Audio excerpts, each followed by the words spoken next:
We need more people to go on the other side.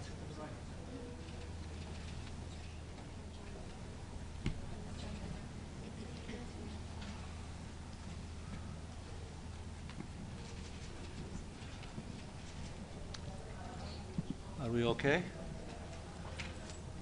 Well, thank you very much for responding to our request to meet with you. As you see, we are the Arab group and the OIC together that called for this meeting. We had an emergency meeting of the OIC group yesterday afternoon, in which we discussed the latest situation as it relates to the decision of the Israeli government to unleash a massive military campaign against our people in the Gaza Strip. And we decided to have this press conference. The Arab group had also an emergency meeting on Friday last week, and the Committee on the Exercise of the Inalienable Rights of the Palestinian People had also a meeting of its bureau. The Security Council had its meeting. A group of countries, the Europeans in the Security Council, met before you here, before the session of the Security Council. So many groups met, made declarations and statements, and we also, the Arab Islamic Ministerial Committee issued a declaration. We have copies of it. If you need, we can make it available to you.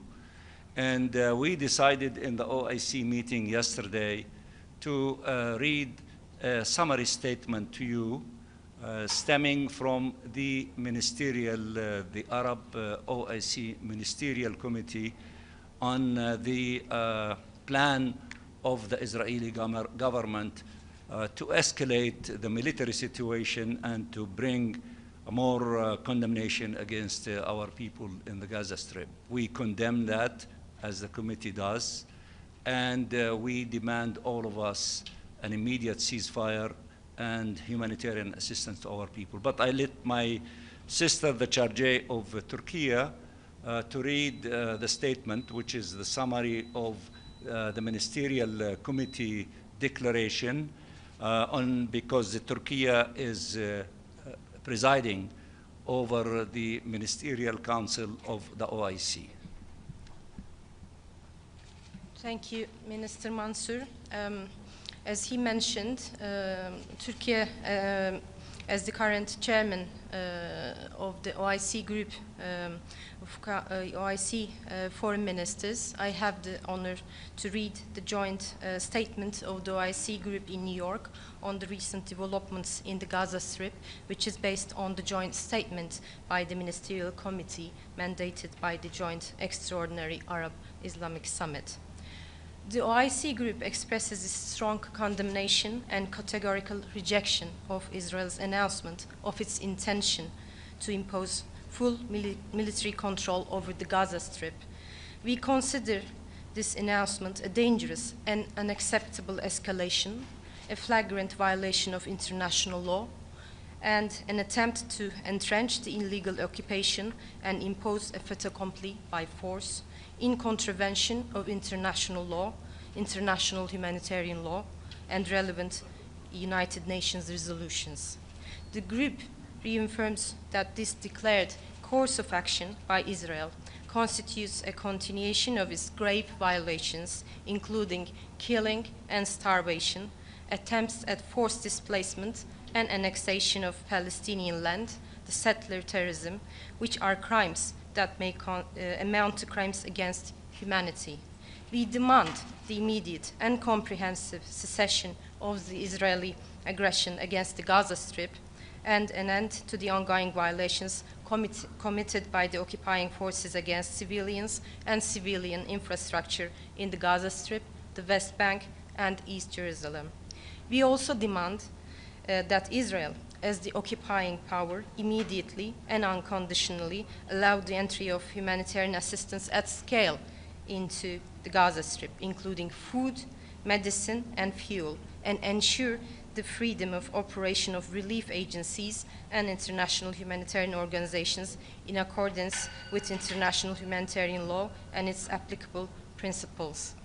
We reiterate our full support for the efforts undertaken by the Arab Republic of Egypt, the State of Qatar, the United States of America to achieve a ceasefire and reach an agreement for the exchange of prisoners and hostages as a fundamental humanitarian entry point to de-escalation, alleviating suffering and ending the aggression. We call for the immediate commencement of implementation of the Arab Islamic Reconstruction Plan of the Gaza Strip and for active participation in the upcoming Reconstruction Conference to be held in Cairo. We reiterate our rejection and condemnation of all attempts to displace the Palestinian people from their land in Gaza and the West Bank, including East Jerusalem, and the affirmation of the need to preserve the legal and historical status quo of the Islamic and Christian holy sites in Jerusalem, while recognizing the key role of the Hashemite custodianship in this regard. We are firm that a just and lasting peace can only be achieved through the implementation of the two-state solution, ensuring the realization of an independent Palestinian state on the 1967 lines with East Jerusalem as its capital, in accordance with the principles of international law and relevant UN resolutions. To this end, we hold the Israeli occupation fully responsible for the ongoing genocide and the unprecedented humanitarian catastrophe taking place in the Gaza Strip, and calls upon the international community, particularly the permanent members of the Security Council, to assume their legal and humanitarian responsibilities and to take urgent action to stop Israel's illegal, aggressive policies aimed at undermining prospects for a just and lasting peace, and eliminating any horizon for the implementation of the two-state solution, and ensuring immediate accountability for all violations committed by Israel against international law and international humanitarian law, including those amounting to genocide. Finally, we also underscore the need to implement the outcomes of the high-level international conference on the peaceful settlement of the question of Palestine and the implementation of the two-state solution held in New York, co-chaired by the Kingdom of Saudi Arabia and the French Republic, including the urgent operational time-bound measures contained in this final outcome document to end the war in Gaza, and the implementation of a political path to achieve the comprehensive peaceful settlement of the Palestinian question and the implementation of the two-state solution. I thank you. Okay. Yes, Talal? Thank you.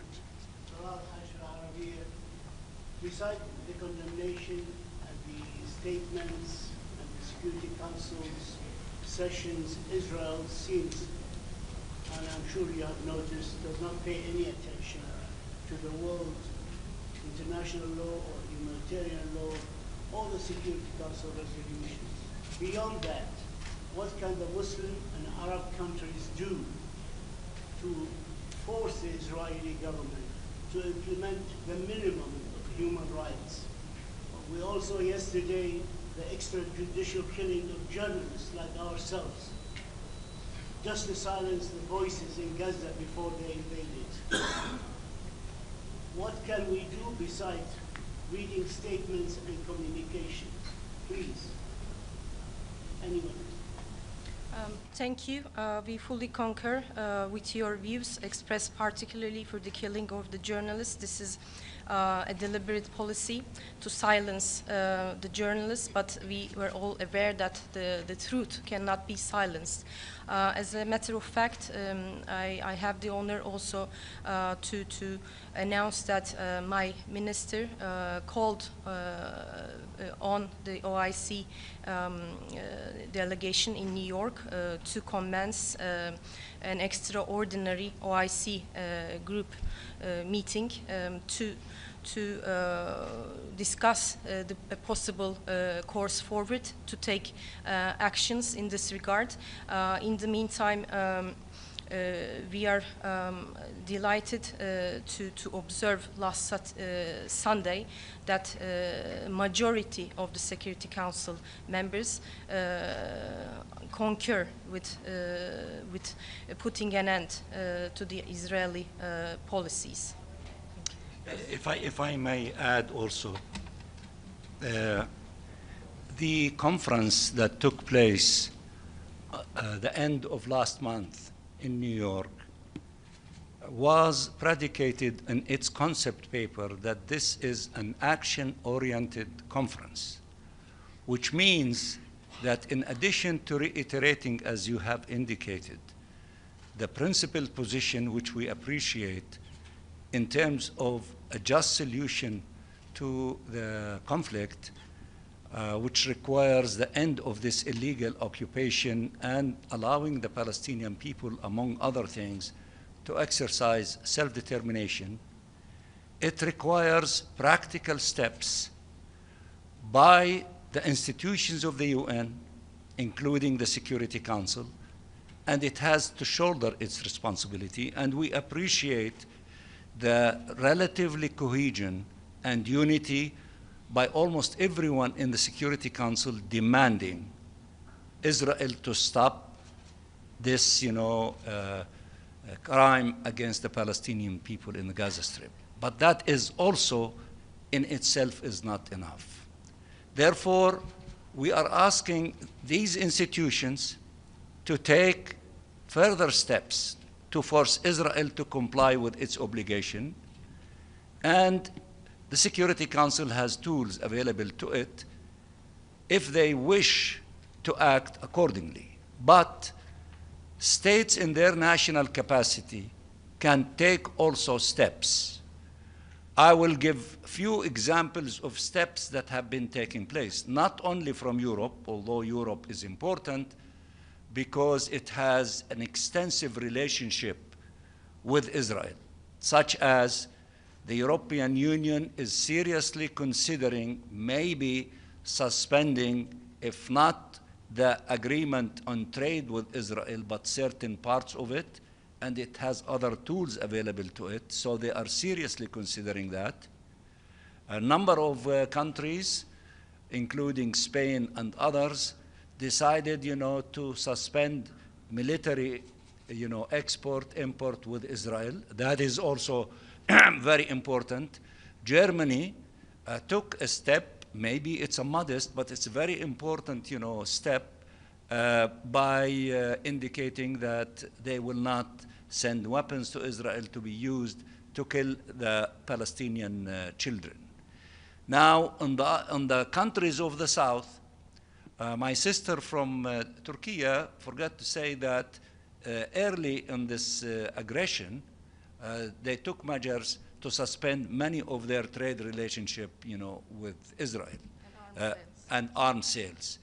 Colombia, for example, severed the diplomatic relationship with Israel and decided not to send any of its coal to Israel because they export coal and they have other relationship about sending CO2 to Israel.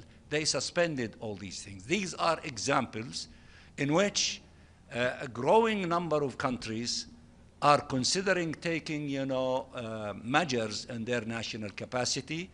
And I think that momentum is getting bigger and bigger, and we need to succeed collectively from all these parts, including the different components of the United Nations, until we force Israel to comply with its obligation under the Charter of the UN, and also the legal systems of the United Nations, whether the ICJ, the ICC. Although these institutions, they move slowly, but nevertheless they are also acting.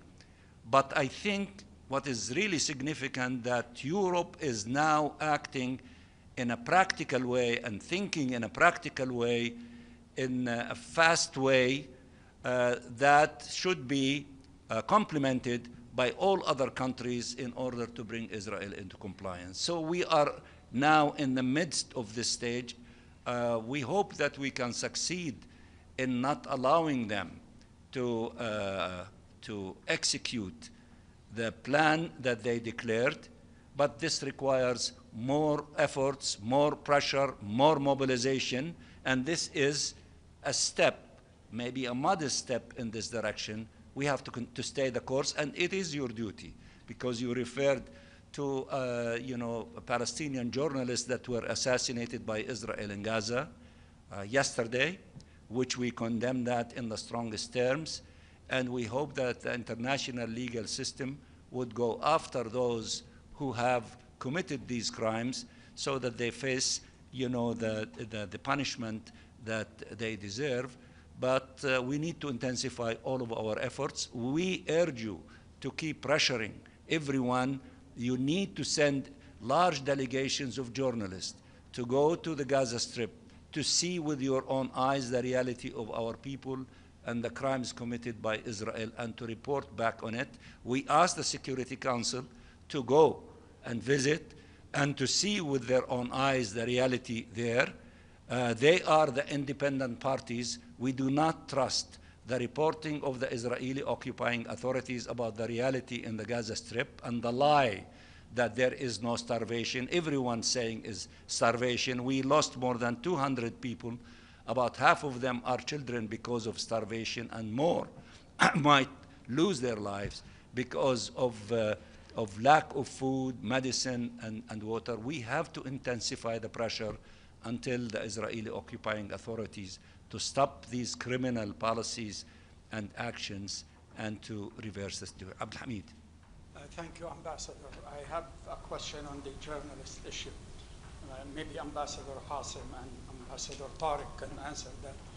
Why not put pressure on to call for a special meeting of the Security Council on the protection of journalists? And why not also pressure to create the post of a special envoy on the protection of journalists? Thank you. He addressed these two. Thank you, Brother Siam.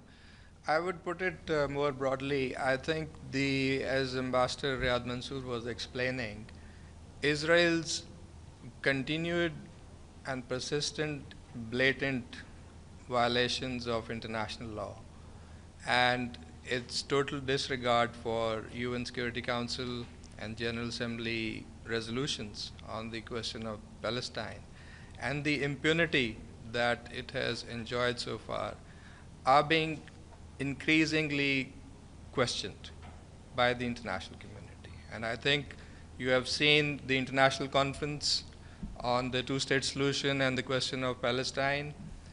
The will of the international community was clearly expressed. And the thing, as Ambassador Riyad Mansour was saying, now it has to be the whole of system approach and response to this. The General Assembly has pronounced its position. It's now the big responsibility of the Security Council to also undertake and shoulder its responsibility. So you have heard the meeting that took place on Sunday. It was almost unanimous, the call that the Security Council must act. And I think for us, for Pakistan as a member of the Security Council, we cannot accept that we are years later going to be blamed that the Security Council did not act. So we are determined. There are provisions in the Charter that enable the Security Council to take this action, that enable the Security Council to demand that Israel is stopped from taking those steps that it has announced, and we will be working together with other members of the Security Council to transform that collective expression that you heard in the Security Council on Sunday in terms of something more concrete. Tariq, if you want to say something about the journalists. Thank you. Well, I couldn't agree more with Ambassador Asim and, of course, Dr. Riyad and my colleague from Turkey about what is happening now. I think international law, the protections provided by international law for journalists is there. Having an extra meeting for it does not really necessarily add to this. Resolutions of the Security Council exist, protecting journalists, humanitarian workers, hospitals, infrastructure for humanitarian work. Resolution 2417 on using starvation and hunger as an act of aggression is there. Everything exists. It's about implementing it. It's about holding Israel to account. It's about the impunity that has persisted for 80 years now. There comes a time when this needs to be stopped, and the time is now. We have reached a point where the world's conscience has awoken. It is also your duty. I know many of you have been raising this issue in the press and in your organizations, but it's also the duty of you. Your colleagues are being murdered in cold blood in front of your eyes, in front of the whole world. It is you that need to keep this issue in the media, in the consciousness of the world. So everybody has a responsibility here, including member states, including the Security Council, of course, but also the media, international organizations, NGOs. Everybody has a responsibility, and we need to live up to that responsibility. Yes. Ambassador Mansour, Javier Otaku from EFE Spanish News Service. You have mentioned practical steps. You have given some examples of Western countries, Muslim countries.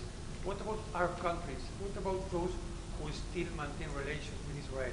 Do you have any expectations from these Arab brother countries? You see that we do have expectations from everyone. We do not exclude anyone.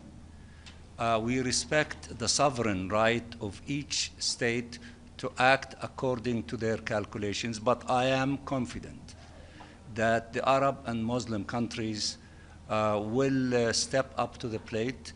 There are huge things before us, including, the support to the return of the national authority to assume its responsibility in Gaza. We reject the Israeli occupation. We demand its withdrawal, and we have an alternative solution, which is the outcome document and annex of the international conference, which was led by Saudi Arabia and France. And from the Arab countries and the Muslim countries, Saudi Arabia speaks on behalf of everyone. And as we see things unfolding, don't be surprised to see more steps to take place, including when the international conference for the reconstruction of Gaza, which requires tens of billions of dollars, to see more of concrete things to be brought to the table from many countries, including the Arab countries that they have financial capabilities. If you want to ask in Arabic a question. Can I ask in English? In English, so everybody okay. can answer. So as after these meetings you mentioned, and as Islamic and Arab groups, what's your next step within the UN to put more pressure on the specifically the permanent members in the Security Council to act urgently? We are continuing with our consultations with all members of the Security Council, including the President, of course. And we are observing, and that's not only our observation, but the observation of our friends in the Security Council, that there is emerging cohesion and unity and outrage of what is really happening, and they are exerting tremendous amount of pressure in order to stop the killing, stop the military operations, to have a ceasefire, permanent ceasefire, to force allowing humanitarian assistance to take place. We are closely observing the groupings in Europe in which they are making not only statements, but they are taking steps. For example, Norway, one of its biggest funds that invests billions of dollars, maybe tens of billions of dollars in the Israeli economy, they are withdrawing, their assets there. That is a significant step. Countries like the UK, Italy, Canada, Australia, New Zealand, deciding, threatening Israel. If you do not stop this aggression, if you do not reverse your position on the plan, things will take place. Australia announced yesterday that it is going to recognize the state of Palestine. I refer to Germany. I am referring to the discussion inside the 27 European countries composing the European Union. on trade, on many relationships with Israel, and they are seriously considering taking steps. Of course, I know that the Arab countries and the OIC, in the declaration that they issued, they made a lot of statements, and they can take additional steps. I am sure that they are considering these steps, but everybody is calculating very cautiously because they do not want to strengthen the relationship between one country that is so powerful, that is really giving the protection to Israel. I guess everyone is trying to sort of find ways to separate the relationship between these two parties, because that one big country is capable to exert pressure on them. That is the experience of Qatar and Egypt as mediators with this other country in order to find ways to have ceasefire. So everybody is, we are not interested, as I think my colleague said, to have more resolutions in which we have many, including resolution 2735. We want its implementation. But we need to find ways to convince one party to come closer to the global consensus that enough is enough. The solution is not wars. We have another option. We have an alternative option. And the alternative option was decided by the international community in the declaration and the annex of the International Conference on the Two-State Solution, which will be resumed on the 22nd of September in New York. So therefore, while we see what is really happening, and we are playing a big role, all of us, in maintaining it, in keeping it united, not fragmenting it, strengthening it, so that to try to find ways to have a crack between, the Israeli belligerent, vicious, criminal government and one state that is giving it protection, quasi-protection, because if we succeed in that issue, I think that would accelerate many practical steps to be announced by many countries, and then Israel cannot withstand such a pressure from all of them. We are acting responsibly because if we do not act in that manner, it will cost our people tens of thousands killed, injured, and expelled.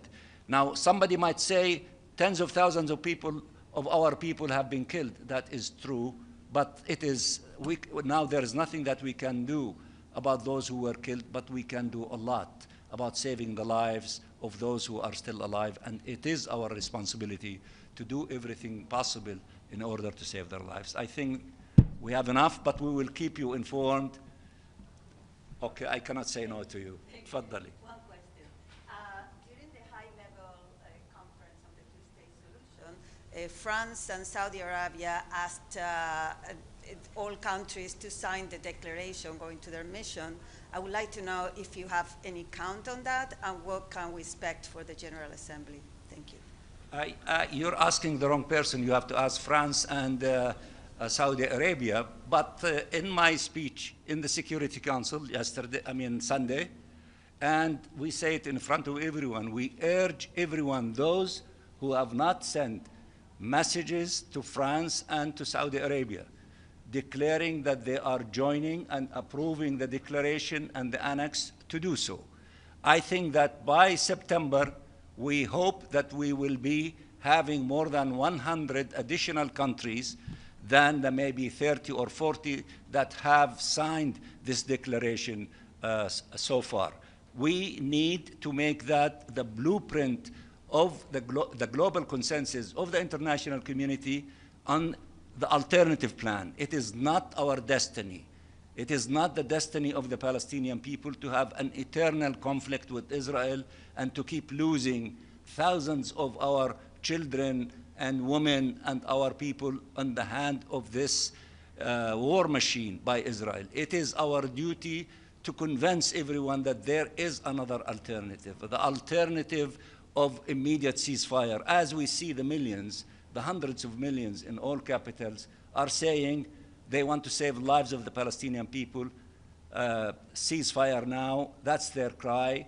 And the leaders who are not yet convinced of that message should listen to everyone. We should stop the fighting. We should stop the killing of the Palestinian people, and then get to the business of ending this illegal occupation and allow the Palestinian people to enjoy freedom and dignity in their own independent state with East Jerusalem as its capital. It's not easy. It is difficult, but that is the correct path. That is the moral path. That is the legal path. And we need everyone to contribute in their own way, including journalists. As my brother, Tariq said, as you tell us what we are doing, and that is a legitimate question you ask us, we are also telling you, tell the story of the Palestinian people. Tell about the crimes in which more than 270 journalists were killed trying to tell the story of our people in the Gaza Strip.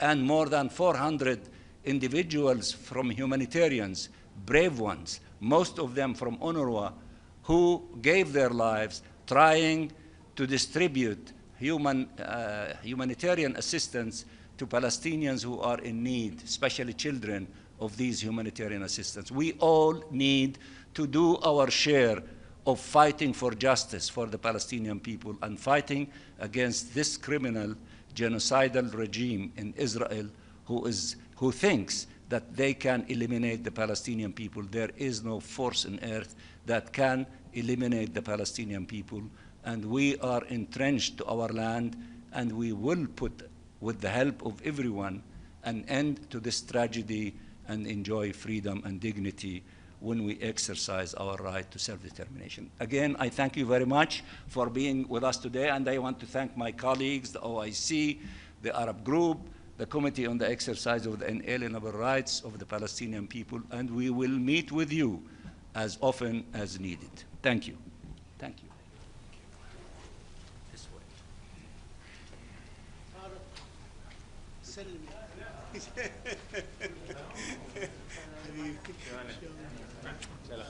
طلعت لي بوسه من المؤتمر حبيبي